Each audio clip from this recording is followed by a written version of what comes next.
కేసీఆర్ సర్కార్ నిర్లక్ష్యంతో గతంలో మిషన్ భగీరథ పైపులు లీక్ అయి నీటి సప్లై ఆగిపోయి ప్రజలు అనేక ఇబ్బందులు పడ్డారన్నారు కోరుట్ల కాంగ్రెస్ ఇన్ఛార్జ్ జువ్వాడి నరసింహారావు. మిషన్ భగీరథ నీళ్లు రాకపోయినా ప్రజలకు నీటి కొరత రాకుండా తాము ప్రత్యామ్నాయ చర్యలు చేపట్టామని చెప్పారు. జగిత్యాల జిల్లా మెట్పల్లి పట్టణంలో బోర్ల నిర్మాణానికి భూమి పూజ చేశారు జువ్వాడి. వేసవిలో ప్రజలకు నీటి కష్టాలు రాకుండా ముందస్తు చర్యలు తీసుకుంటున్నట్లు చెప్పారు. తర్వాత కోరుట్ల తాళ్ల చెరువును నింపి ఫిల్టర్ బెడ్ ద్వారా నీటి సప్లై చేసే పనులను పరిశీలించారు జువ్వాడి. కోరుట్ల నియోజకవర్గంలో మెట్పల్లి కోరుట్ల రెండు మున్సిపాలిటీల్లో పలు అభివృద్ధి కార్యక్రమాలు చేయడం జరిగింది. ముఖ్యంగా మెట్పల్లి మున్సిపాలిటీలో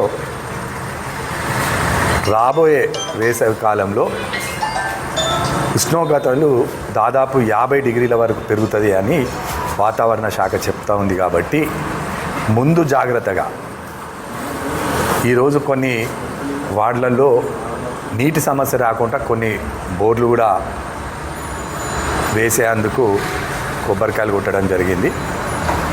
దాదాపు ఈరోజు 3 బోర్లు ఇమీడియట్గా నీటి సమస్య ఉన్న వార్డులలో 3 బోర్లు వేపిస్తూ ఉన్నాం. అదేవిధంగా కోరుట్ల ప్రజల కోసం నిరంతరంగా మంచినీటి సమస్య రాకుండా ఎండాకాలం తాగునీరు అన్నది చాలా ఇంపార్టెంట్.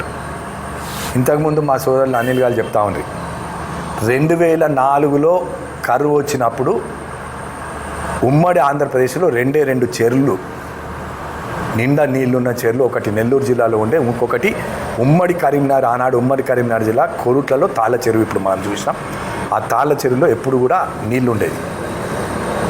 ఇప్పుడు గత ప్రభుత్వం కేసీఆర్ గారి ప్రభుత్వంలో మిషన్ భగీరథ్ పేరు మీద మనందరికి తెలిసిన విషయమే, చాలా గ్రామాలలో నీటి సమస్య కోసం రోడ్లు తవ్వింది. కొన్ని నీళ్ళు వస్తూ ఉన్నాయి, కొన్ని నీళ్ళు రావడం లేదు.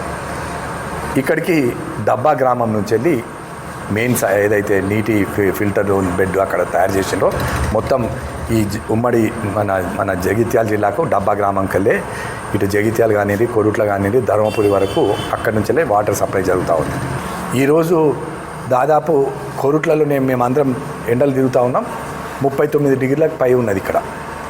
అంటే ఏప్రిల్ 1వ తారీఖు నాడు ఈ పరిస్థితి ఉంటే ఏప్రిల్, మే, జూన్ వరకు ఎండాకాలం బాగా తీవ్రత ఉంటుంది. కాబట్టి మంచినీటి కొరత ఉండకూడదన్న ఉద్దేశం కొద్దే మరి ఇవాళ ఈ వాటర్ను, ఈ పంప్ హౌజులు కానివ్వండి, ఇవన్నీ కూడా పరిశీలన చేసి త్వరలో మున్సిపల్ అధికారులు, మున్సిపల్ సిబ్బంది, మా కౌన్సిలర్లు అందరూ కూడా